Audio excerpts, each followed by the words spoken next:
A special thank you to each of our subscribers who make this channel possible. Here's today's story.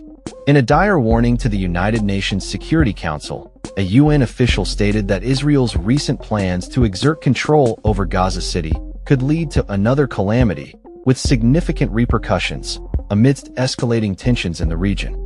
Prime Minister Benjamin Netanyahu has maintained that his intention is not to occupy the territory, despite widespread global condemnation following the announcement.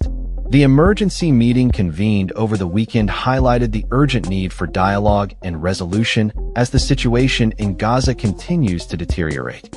UN Assistant Secretary General Miroslav Jenka addressed the council, expressing grave concerns about the potential humanitarian crisis that could ensue if Israel proceeds with its military strategy.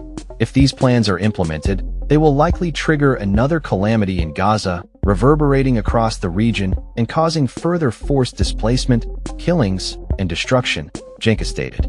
The humanitarian toll of the ongoing conflict has been staggering, with the UN's Humanitarian Office, OCHA, reporting that 98 children have died due to acute malnutrition since the onset of hostilities in October 2023. Ramesh Rajasingham, OCHA's coordination director, emphasized that the situation has escalated from a looming hunger crisis to outright starvation for many families in Gaza. Palestinian ambassador to the UN, Riyad Mansour, condemned Israel's plans for Gaza City, labeling them as both illegal and immoral. He urged for immediate action to alleviate the suffering of the over 2 million Palestinians enduring unbearable agony in the region. In a bid to address concerns from the international community, Netanyahu announced a plan to allow more foreign journalists to report from inside Gaza, albeit under the supervision of the Israeli military.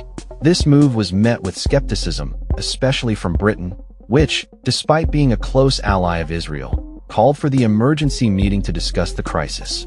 British Deputy Ambassador to the UN, James Kariuki, warned that the Israeli plan could prolong the conflict and deepen the suffering of Palestinian civilians.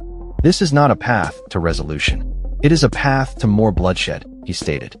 Netanyahu, however, reiterated his government's commitment to a swift conclusion of the conflict, asserting that Israel does not seek to occupy Gaza.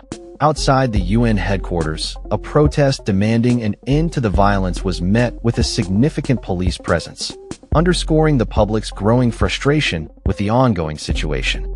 The United States, a permanent member of the Security Council with veto power, defended Israel's actions, accusing nations that supported the emergency meeting of prolonging the war by spreading misinformation. U.S. envoy to the UN, Dorothy Shea, stated, "Israel has a right to decide what is necessary for its security and what measures are appropriate to end the threat posed by Hamas." In a stark contrast, Algeria's ambassador Amar Benjama called for sanctions against Israel in response to its Gaza City plans, arguing that if any other nation had acted similarly, sanctions would have been imposed long ago. The Palestinian envoy, Mansour, echoed this sentiment, urging the international community to hold Israel accountable for its actions.